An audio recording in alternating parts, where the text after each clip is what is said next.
you. In last video we discussed about the qualitative forecasting. So in that qualitative forecasting that are mainly used for the new products.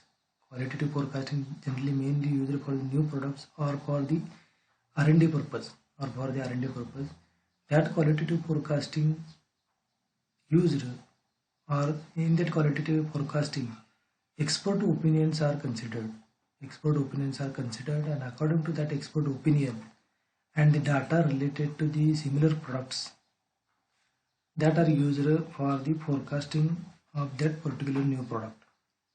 So in qualitative forecasting we already go through that four different techniques that are used for this qualitative forecasting, and that are generally based on the expert opinion. Generally these are based on the expert opinions, and these are the some advantages, disadvantages that are we discussed in the earlier video.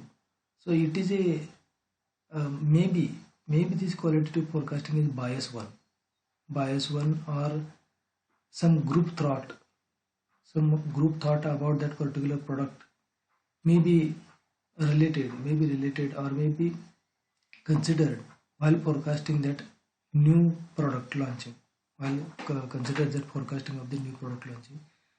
So these are the major advantages, and it is a time consuming and expensive one. But for the new product we must go through some expert opinions, but we also consider some bias nature about that particular product and some group thinking about that particular product. So with this qualitative forecasting we now move toward the quantitative forecasting. So this quantitative forecasting is used and use the data which are previous data is available. Now these are used for the products, old products, or these are routine products. So such product that previous data is available, and we can use that previous data for this forecasting of this particular product or particular item.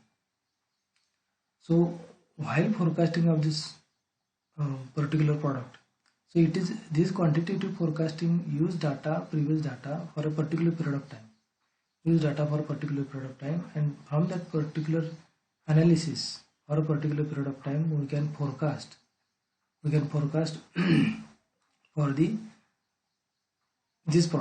this product, and this quantitative forecasting is based on the history may be repeat. Is based on that assumption that history repeat itself.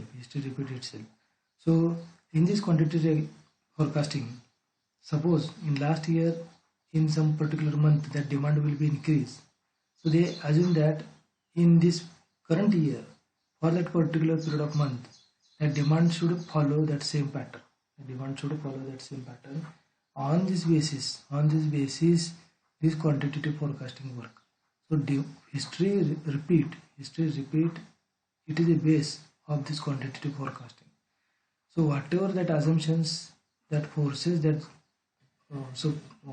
for demand of particular product in the past also same kind of the demand in the future also will be considered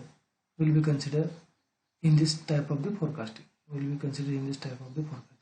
So what are the forces that generate that past demand will also generate the future demand. So history may repeat, that will be base of this quantitative forecasting. So in this forecasting there are two types, time series analysis and the causal methods. We go through this time series analysis and then we move toward the causal methods. So these are the time series analysis. So in time series analysis, for a particular period of time,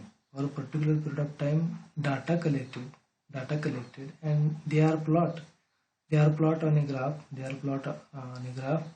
So this is the demand on the y-axis, and this is the time, maybe in month or maybe in year, and demand in the y-axis, demand on the y-axis, time on this x-axis, and we plot this graph. We plot this graph against demand versus time. Again, demand versus time. So we will get some trend. We will get some trend. This trend may be like this, or some trend will be like this, or like this. Some trend like this. Some trend like this. So according to according to that particular trend, suppose for this, now this is the previous data. This is the previous data. So what will be the next for upcoming time? For upcoming time, what will be trend? What will be trend? So this is the one time. This is the one time. In this case, that future demand will be predicted as a extrapolation, by extrapolation of this curve, by extrapolation, or just extend this curve by extrapolation method. Extend this curve by extrapolation method, and then we can predict what will be the what will be the demand, what will be the demand in the upcoming period, what will be demand in the upcoming, by extrapolation of this curve, by extrapolation of this curve. So this is nothing but a trend. This is nothing but the trend. So these patterns, these some patterns, the 4 or 5 patterns are there. So these patterns are considered as this pattern considered as a trend. How trend will observe for this particular demand and for a particular period of time. So this is a trend pattern. So another patterns are the cyclic pattern and seasonality pattern. Cyclic pattern and the seasonality pattern. So in some cases, this is the particular this pattern will be observed as a linear one. This pattern observed as linear one. So, but in this some cases, this pattern is a cyclic one. This pattern is cyclic one. Demand may increase for some period of time, again it decrease, again it increase, like that.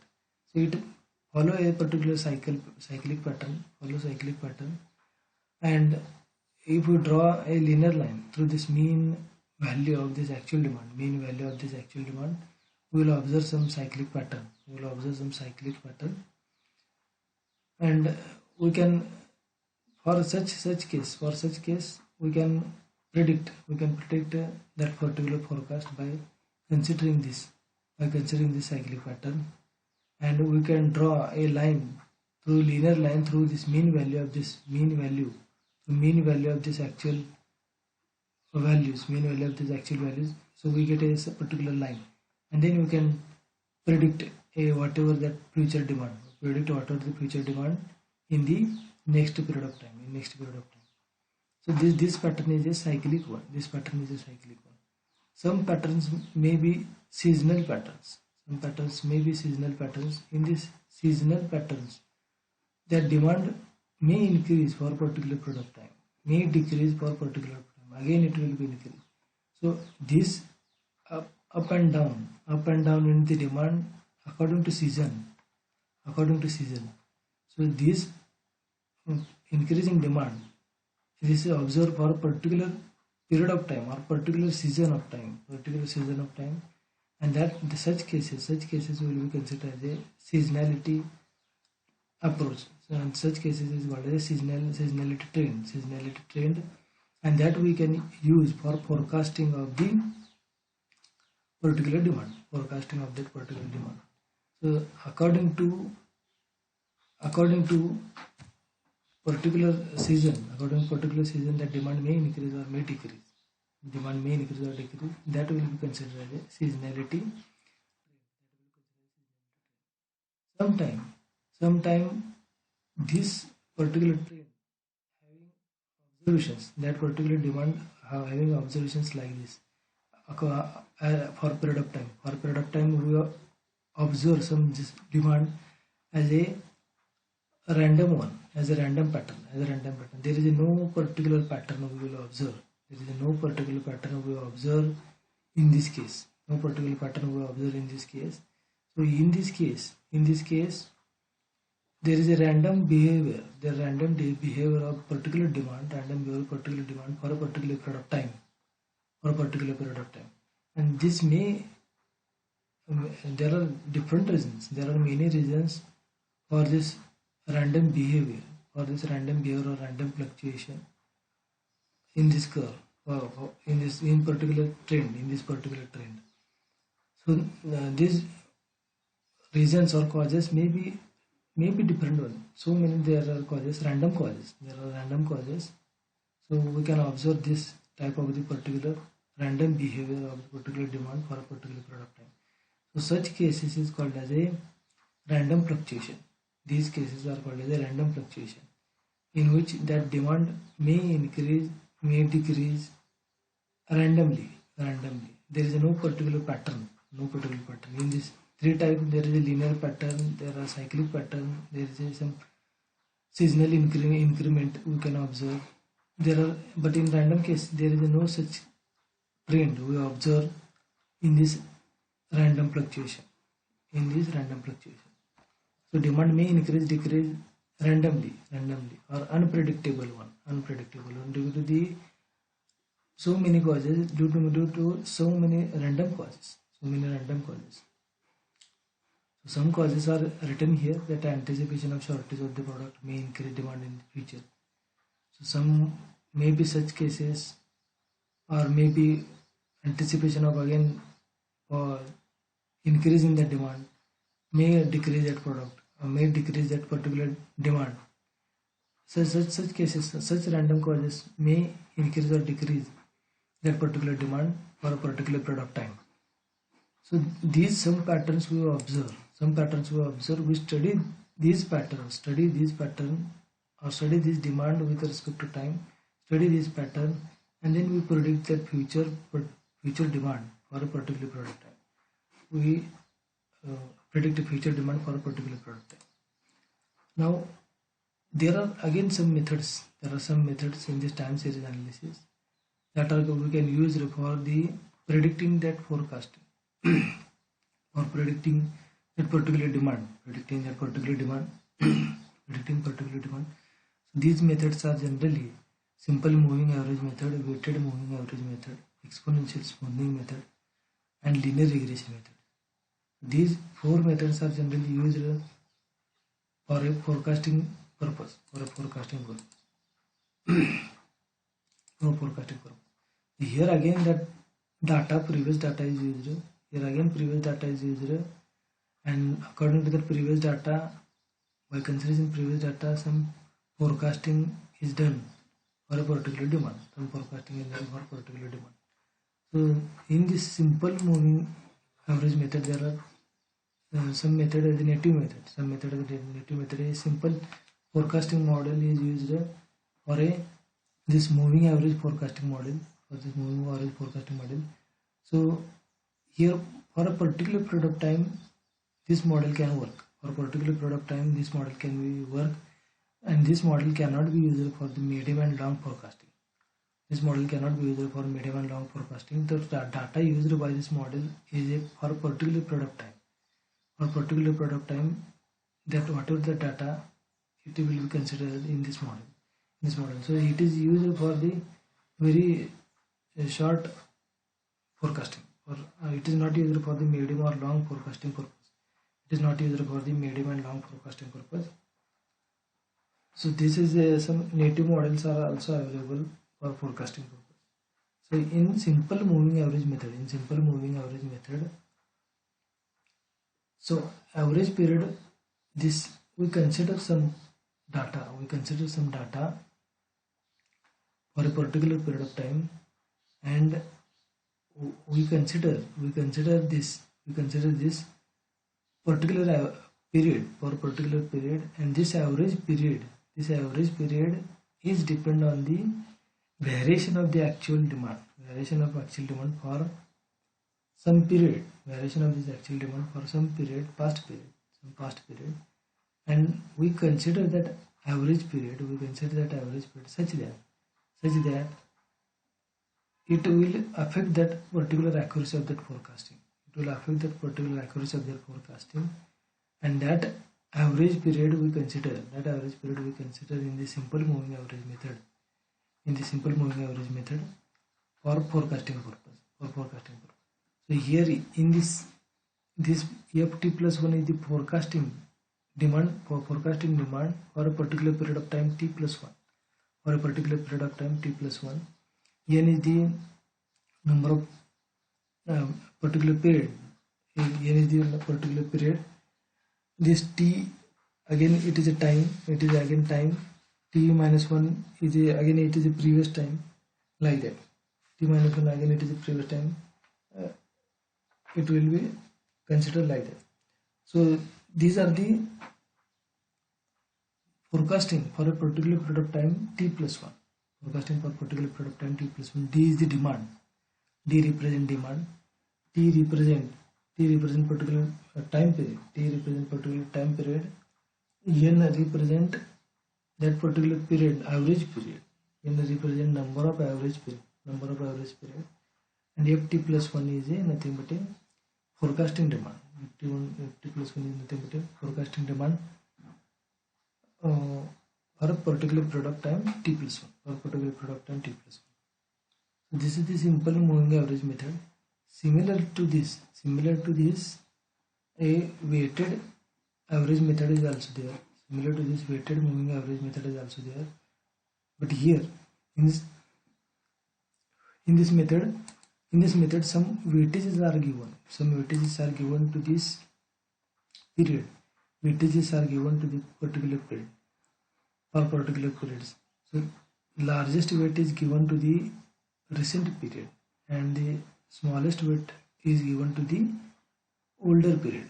Smallest weight is given to the older period. So if you consider here this W1, W2, Wn up to Wn, these are the weightage. These are weightage given to the particular period of time. Weightage given particular period of time. For this period of time t, weightage given as W1. For this period of time t minus 1, weightage given as W2. For this period of time t plus 1 minus n, weightage given as Wn. So these weightages are given for this in this weighted moving average method, which is not given or not considered in this simple moving average method. Which is not considered in this simple average moving method. So in this weighted, so here the weightages are same. Weightages are same for dt, dt1, dt plus 1 minus n. Weightages are same, but in weighted average method, that different weightages are given, and for new period this weightage is more. For new period or recent period this weightage is more. For older period this weightage is a smaller one. This weightage is a smaller one. Or as period move toward the past period, that weightage should be reduced. And this method is similar to this, but only weightages are given. W1, W2, W1, these are the weightages. And these weightages are decided according to the trial and error method. And the past experience. According to trial and error method and the past experience, we can decide this W1, W2 and Wn up to Wn. These weightages we can decide. And it will improve that accuracy. Of that particular method. So here some for particular data, for this is the demand, and this is the period in month. This is the demand, and for this particular demand and period time, particular period, this graph will be observed, and this graph plotted for the actual demand. This represent the actual demand. This 3 period moving average. This represent 3 period moving average, and this is the weighted moving average. This particular graph represent weighted moving average. So if you look at this weighted moving average, it follow the same trend. As this actual demand curve. So this trend will be observed, say similar to this particular actual demand trend, that will be observed. And this simple moving average method, this particular sharpness will be not observed. Sharpness is not observed here. In this 3 period moving average method. So these are the different methods. These are simple moving average method, weighted moving average method, and there are again some two methods are there. Exponential smoothing method, and there are exponential smoothing method and the linear regression method. exponential smoothing method and linear regression method. These are the two methods, and another are the causal methods. Next, remaining method is a causal method. That will be discussed in the next video. This topic will be introduced in the introductory topic as forecasting techniques and the forecasting technique and elements of the cost elements of the cost or cost elements that are mentioned in your syllabus, and we discuss for this particular point from last video.